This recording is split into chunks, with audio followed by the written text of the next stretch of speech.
Olá amigos do canal Academia Olímpia. Então vamos adiante no nosso projeto de esclarecimentos em relação a essa questão OVNI, né pessoal? Então lembrando que nós estamos direcionando nossos programas para aqueles que ainda não têm essa convicção, esse conhecimento deste fato, né? Então, ontem a gente falou um pouquinho no último programa sobre o falso ataque que o pessoal quer fazer para pegar os desavisados, né? Que é o projeto Bluebeam, a gente explicou aqui no último programa direitinho.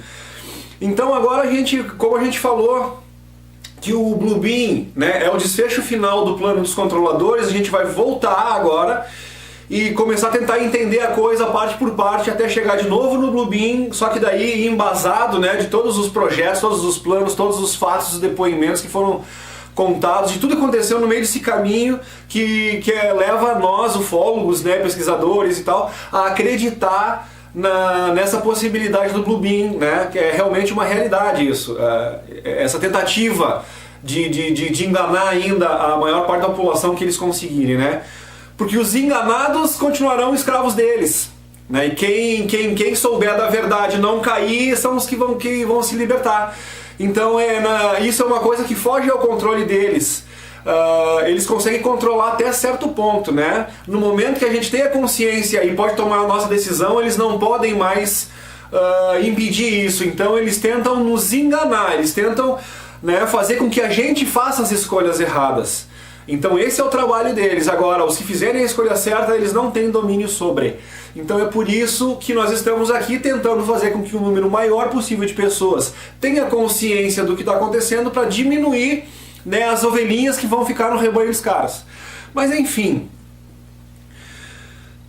vamos adiante então, gente. Agora a gente quer falar num pré-requisito básico para esse negócio de assunto de ufologia, ok? A gente vai ter que dar um passo em relação a um certo tipo de ceticismo que muita gente ainda tem, que é a questão da vida depois da morte.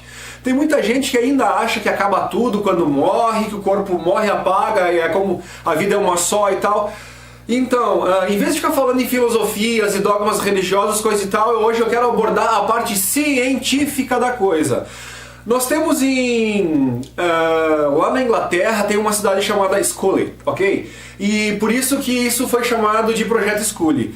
Alguns casais começaram a fazer pesquisas porque eles presenciavam na casa deles alguns fenômenos que eles não compreendiam. E eles sabiam que não era... Como não era gente simples, eram umas pessoas pensadoras, já formadores de opiniões, né, gente inteligente que não se engana com qualquer coisa, eles perceberam que tinha algo de muito estranho que não era ninguém criando o que eles estavam vendo. Daí eles resolveram chamar um grupo de cientistas, né, que lidam com todo tipo que conhecem todo tipo de tecnologia, né, onde poderia se desvendar uma fraude ou não, né. Então eles chamaram esses 3 cientistas com muito conhecimento simplesmente para presenciar os fenômenos que esse Roger Foy e essa Sandra Foy, né, que é um casal, que eles conseguiam. Opa, agora me deu um branco, não sei se é Roger, mas enfim, faz muito tempo que eu não vejo. Gente, assim, ó, então o que eu quero é que vocês pesquisem, que vocês assistam um filme de um cara muito bacana que eu sou fã, que é o Juliano Posati. Então ele tem o Posati Filmes, ele já fez a data limite do Chico Xavier, esse assunto para mais tarde. Por enquanto nós vamos na comprovação científica da vida depois da morte, comprovação científica. Gente, para quem ainda não sabe como é que é o processo, né, é feito diversos experimentos. Os resultados desses experimentos são repetidos um certo número até cansativo às vezes, né, para comprovar que não é coincidência e não tem mais margem para coincidência, né, se torna um fato, e aí eis uma comprovação científica. Então foi isso que fizeram nessa cidade dos Estados Unidos. Isso foi tudo documentado, da Inglaterra, não dos Estados Unidos, que é Scully. Isso foi tudo documentado, os experimentos desses cientistas e a análise final desses cientistas sobre todos os experimentos que foram feitos. Se eu não me engano, foram 3 anos de pesquisa.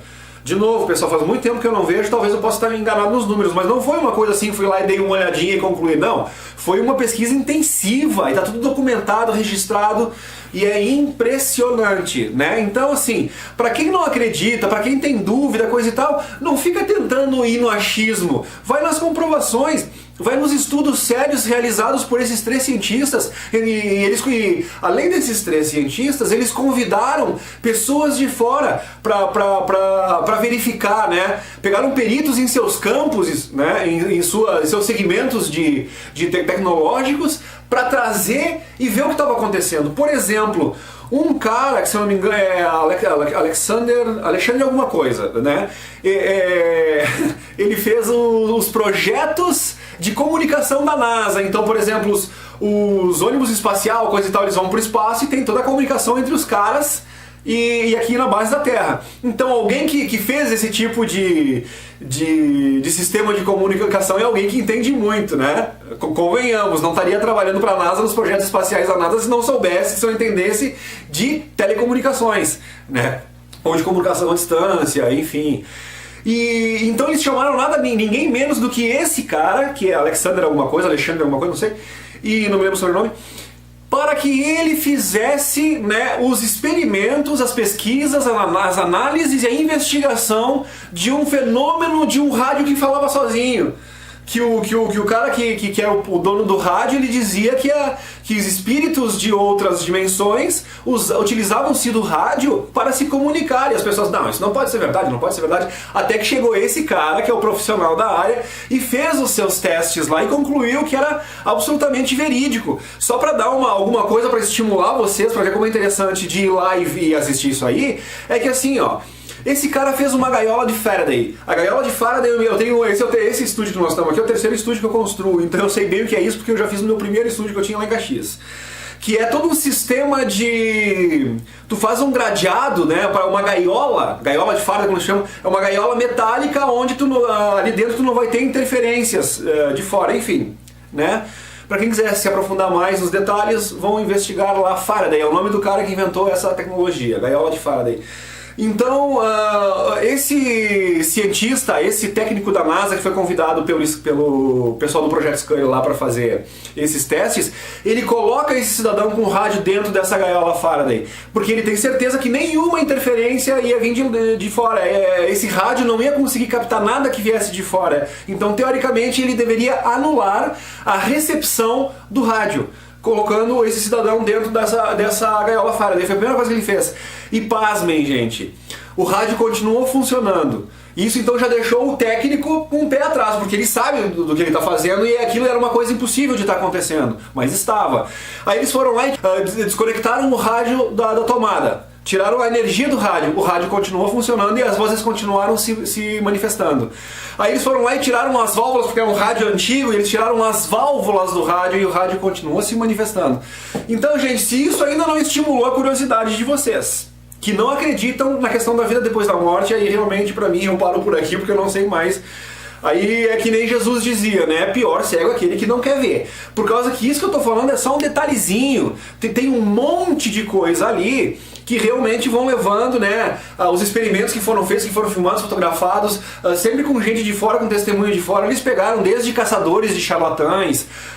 Gente assim, ó, tem que assistir esse documentário. Então o nome desse documentário chama-se The Afterlife Investigation, seria investigação do pós-vida ou qualquer coisa semelhante, né? Do Posati Filmes. Isso tá na internet, tá disponibilizado, é só você ir atrás e baixar, né? Tem diversas pessoas que falam muito sobre isso. Então assim, ó, comprovação científica da vida depois da morte, da nossa passagem, da morte da nossa carne. Então a gente vai percebendo que essa morte é só uma transição, ela realmente não existe e a coisa continua, ok? Sem sombra de dúvida. E o mais legal de tudo isso, pessoal, é que essa questão no meio desse projeto Scully, a questão é, enquanto a gente tem os nossos centros espíritas por aqui, né, onde a gente sabe, se comunica com as pessoas, quem já tem esse conhecimento sabe disso, coisa e tal. De alguns anos pra cá, coisas estranhas começaram a acontecer nesses centros espíritas, entendeu? É aqui onde a gente começa a linkar com a questão OVNI. que além daqueles videntes que sempre enxergavam os outros espíritos dos humanos desencarnados, que geralmente vinham em busca de socorro, ou vinham em busca de tentar uma comunicação com algum ente que estaria encarnado, né? Então eles utilizavam-se dessas pessoas que têm essa vidência, que têm esse poder de comunicação com eles, para que eles fossem mensageiros, né, das suas dificuldades, ou das suas superações, ou enfim, da sua situação nas outras dimensões, né? Fossem qual fossem essas dimensões. Eis que de um tempo pra cá, começou a aparecer nos centros espíritas e coisa e tal, não só humanos desencarnados, começou a aparecer uma outra espécie que os próprios médiuns não estavam acostumados a lidar com aquilo ali. E aquilo gerou um certo pânico, gerou um certo medo nas pessoas, eles não sabiam direito o que era isso, porque embora tivessem um conhecimento bem aprofundado da relação espírita, da relação, o que acontece com o ser humano depois que morre, a questão do espírito, melhor dizendo, a questão OVNI, a questão ufologia, a questão vida em outros planetas ou de outras dimensões e de outras espécies que não a da raça humana, isso era uma coisa meio assim, né? Tanto que tem muito espírita que afirma, como o próprio Geraldo Lemos diz que o Geraldo Lemos era um cara que andava muito junto com o Chico Xavier, né? Ele diz, não, mas o Chico nunca falou sobre isso. E daí o Geraldo Lemos diz, gente, nem eu consegui ler todos os livros que o Chico escreveu. E o Chico falava sobre isso, sim, já no primeiro ou no segundo livro dele, né? Parece que a mãe dele desencarna, ele começa a conversar com a mãe dele, e a mãe dele fala da curiosidade dela, desencarnada, de conhecer os outros planetas. Ela é convidada a ir a esses outros planetas todos, né? E daí ela volta, e quando ela encontra com o Chico, que é o filho dela que ainda está encarnado quando ela é criança, coisa e tal, ela relata como é que era o comportamento das pessoas, como é que eram os seres desses outros planetas aonde ela foi. Então diz que todas as orbes eram habitadas e coisa e tal, né? Então para falar a verdade, o Chico já falava disso há muito tempo. Então por isso que a gente diz, começa a entender a vida depois da morte, por causa que aí a gente começa a entender um universo, um multiverso, melhor dizendo, que são universos além do nosso, são dimensões diferentes da nossa. Quando esse primeiro passo, isso você, né, se abre na tua mente e tu começa a compreender essa situação, o resto que vem depois da questão OVNI e outras vezes, começa a ficar um pouco mais fácil de assimilar. Entendeu? Então por isso a primeira coisa você tem que ter a convicção disso que eu estou falando agora, que é a vida depois da morte. E isso vai ajudar muito as pessoas também a ter uma outra visão sobre muitas coisas dogmáticas que estão aí, né? Tu vai continuar de repente lendo a Bíblia, só que tu vai ver que não é bem como tá ali, foram distorções, teve interesses por trás da jogada toda. E na verdade a gente vai percebendo que tudo se resume num jogo, é tudo num joguinho. Onde os jogadores no final ou eles ganham o jogo ou eles perdem o jogo. Os ganhadores são os que descobrem a verdade e qual é o prêmio, a sua liberdade. Os perdedores são aqueles que passam a vida inteira iludindo, não se esforçam para sair desse sistema que os mantém nessa ilusão, né? E o que acontece? Eles acabam se tornando as presas, as ovelhinhas, ok? Então, gente, por isso que é muito importante, por isso que o meu papel, o meu objetivo desde que eu criei esse canal aqui, é de tentar alertar o maior número de pessoas para... Né? E aí eu vou, para encerrar essa questão de hoje, então duas coisas.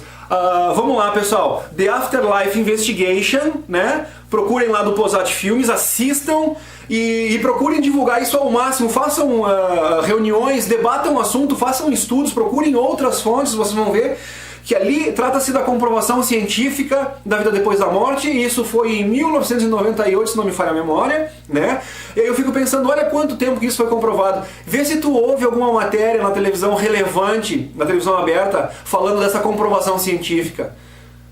Sempre quando algum cientista descobre alguma coisa que vai custar milhões, que é um benefício para a humanidade de certa forma, mas que vai ser caríssimo, coisa e tal, tá na primeira página dos jornais, tá não sei o que, descobrir uma possível pílula que cura o câncer, vai custar 2 milhões a pílula. É umas coisas mais ou menos assim. É absurdo e ridículo, tu entende? Aí quando os caras vão lá e, por exemplo, e surgem com uma fosfoetanolamina, que é a pílula de 25 centavos que cura o câncer, e os caras, não, isso não pode, porque não...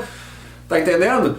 Luciano, mas o que tem a ver? Tu entrou agora, né, tá falando de ufologia, de espírita, e agora tu entra no negócio de medicina. É que, gente, logo, conforme vocês forem estudando, vocês vão ver que está tudo conectado, né? A questão de esconder a verdade com segundas intenções, né? Então, assim que vocês assistirem isso aí, muita coisa vai começar a mudar a partir de agora, tá ok? Então, gente, para terminar esse videozinho de hoje, só quero contar uma história. Uma vez, tinha um cara que um casal caminhava numa praia, né? Ao caminhar pela praia, eles perceberam muito ao longo um cara que eles acharam que era um maluco que estava dançando na beira da praia, no amanhecer do dia, no clarear do dia, né? Eles até comentaram, riram, tem louco pra tudo, né? Conforme eles foram se aproximando desse cidadão, eles viram que ele não estava dançando. Na verdade, ele estava dando uma corridinha, ele se abaixava, pegava uma estrelinha do mar que tinha sido jogada para fora do mar e jogava para dentro da água. Aí ele dava mais um pouquinho, achava uma outra estrelinha do mar, se abaixava e jogava para dentro da água. Aí quando eles chegaram perto e perceberam que ele estava jogando as estrelas do mar para dentro, eles perguntaram, por que tu tá fazendo isso? Aí ele disse, não, por causa que assim, essas estrelas que ficam aqui fora do mar, elas vão morrer, porque agora a vazão do mar da noite está descendo, né, a maré alta está descendo, coisa e tal, e se elas ficarem na areia, elas vão morrer. Então eu tô tentando ajudá-las. Aí o cara riu e disse assim, mas meu amigo, imagina quantas praias nós temos ao redor do mundo, né, tu jogar uma, que diferença vai fazer, né, tu ficar aqui fazendo isso aí, perdendo teu tempo. Aí o cara se junta, pega uma estrela e diz pro cara, pra essa eu fiz a diferença. E jogou a estrela dentro do mar. E continuou fazendo o seu trabalho. Então, eu me espelho muito nisso. Eu penso nisso. Eu não sei para quantas pessoas eu vou conseguir que estimular a curiosidade para que elas sigam o seu próprio caminho. Eu não estou querendo ser guru de ninguém. Longe disso. Eu não tenho a menor condição de ser exemplo nem para mim mesmo, quanto mais para outras pessoas. O que eu sou é um instigador, né? Eu quero estimular a curiosidade das pessoas para que elas pesquisem e que elas com suas próprias pernas cheguem nesse tipo de conclusão. Então eu me coloco mais como um repórter que está levando fatos para vocês, ok? Espero que com o nosso esforço, o nosso canal, com o nosso trabalho aqui, um número maior de pessoas passe a estudar esse tipo de coisa, passe a ver a questão espiritual, porque no momento que tu percebe que tem alguma coisa depois dessa carne, dessa nossa vivência, tu vai começar a ter uma vida baseada mais no que tu vai encontrar lá na frente. Então muita coisa pequena que machuca muito a gente, ou que a gente corre atrás sem motivo nenhum, né, porque a gente está totalmente focado nesses moldes materialistas que nos são passados e tal, a gente vai mudar muita coisa. Eu acredito que o espírito evolui, eu acredito que eu não posso dizer que é fácil ou que é agradável, porque a gente se choca num primeiro momento com muita coisa, porque a gente descobre que não é bem o que a gente achava que fosse. Mas o que a gente pode fazer? É a realidade, né? Então antes a gente saber de uma realidade que está ao nosso redor para saber como lidar com ela, do que viver iludido e quando menos espera as coisas não fazem mais sentido para ti e aí tu pira o teu cabeção de vez. Então é melhor tu ir assimilando aos poucos, né, para ter o entendimento dessa situação toda que a gente está descortinando. Então, pessoal, agora depois que a gente falou sobre a comprovação científica da questão espiritual e da vida após a morte, no próximo programa eu já quero adentrar então a questão OVNI. Então antes de começar, que nós vamos chegar lá na terminologia dos povos, da onde vem, o que são, das naves, acidentes, coisa e tal, eu quero começar sempre com a parte da casuística, a parte factual, né? Então eu já tive aqui no nosso programa, para quem não conhece, para quem não surfa muito nesse mundo da ufologia, eu já trouxe o Ademar Gevaer, que é o editor, ele que é o criador, né, fundador da revista OVNI, a revista UFO, que é a revista mais importante que nós temos de ufologia. Ela é extremamente conhecida no Brasil inteiro, para quem é da área. Pô, devia estar com uma na mão aqui para mostrar para vocês aqui. Nós somos assinantes também. E além de ser amigos do Geva, recebemos ele no estúdio aqui, fizemos um jantar com ele, estabelecemos um contato, né? Eu tive a oportunidade de viajar com ele até de Gramado a Nova Petrópolis, que eu fui o motorista dele na ida e na volta, de um evento que ele tinha lá, que ele foi fazer uma entrevista numa rádio lá, e a gente pôde conversar durante esse tempo, e imagina a curiosidade minha, né, quanta coisa eu tive que perguntar pra esse cara. Então foi muito interessante, gente, e então assim, nos próximos programas eu acho que eu vou ter que meter alguns, para mostrar alguns casos de casuísticas que eu achei os mais importantes, e que vão fazer qualquer um que não acredita em ET, né, repensar a sua postura, porque provavelmente eles só não acreditam porque eles não tiveram acesso às informações que vão ser mostradas aqui. Então, de primeira mão, já vou anunciar o que eu vou trazer. Eu quero mostrar de novo a noite dos 21 OVNIs, então nós temos um relato oficial que foi ao ar no Fantástico pelo Brigadeiro Moreira Lima, né, que era o cara que comandava a aeronáutica na época lá e tal, né, e depois que os radares, pilotos, caça decolaram e foi uma folia toda em função de 21 OVNIs que estavam sobrevoando os céus brasileiros. E daí eles voltaram e disseram, olha, são aparelhos, os OVNIs, né? Eram aparelhos inteligentes, guiados por inteligência, eles eram de uma tecnologia extremamente superior a qualquer coisa vista na face da Terra. Então isso era depoimento de um grupo de militares, o do brigadeiro, dos pilotos, dos operadores, do Sinvan, do Sindacta, do sei lá o que, todas aquelas... os controladores de voo, né? Então tu tem aí uma coisa que cara, aí de novo, se tu não quiser acreditar nesse tipo de coisa, aí é aquela coisa pior cego, aquilo não quer ver. Porque tu tem um brigadeiro, tu tem oficiais, tu tem os pilotos do caça que perseguiram os objetos, tu tem os caras da leitura, né, do radar, que viram os objetos entrar no radar. Aí com tudo isso, oficialmente falando, numa Rede Globo, num Fantástico, o cidadão não acredita? Ou acha que é tudo uma mentira? Ou que todos eles viajaram? Será que todos eles fumaram e ficaram doidão? Pô, gente, vamos pensar um pouco, né? Então assim, ó, é por isso, eu quero trazer para vocês, e depois também, além disso, a Operação Prato, que é uma outra situação que ocorreu aqui no Brasil, que é até conhecido como Roosevelt brasileiro, por causa que, cara, né, a quantidade de gente que presenciou e como se desenvolveu o caso, e a quantidade de testemunhas que estão envolvidas, alguns vivos até hoje, né? É para qualquer um que seja extremamente cético repensar realmente a sua situação. E aí nós vamos galgando nosso caminho, né? Nossa escadaria. Depois que a gente entendeu que existe uma consciência, que a nossa consciência continua depois do nosso corpo físico, a vida depois da morte. Depois que a gente compreende que não estamos sós no universo e que tem toda uma gama de vida, né, proliferando e pipocando e fervilhando no universo inteiro, a gente começa a ter também uma outra concepção. Baseado nesses dois degrauzinhos primeiros aqui, o que vem depois começa a ficar um pouco mais tranquilo de ser compreendido, ok? Então, gente, beijo a todos vocês, até a próxima. Nos próximos, como eu falei agora, então, casuística. Vamos falar de casuística ufológica. Beijo a todos, espero que tenha sido proveitoso para alguém de vocês.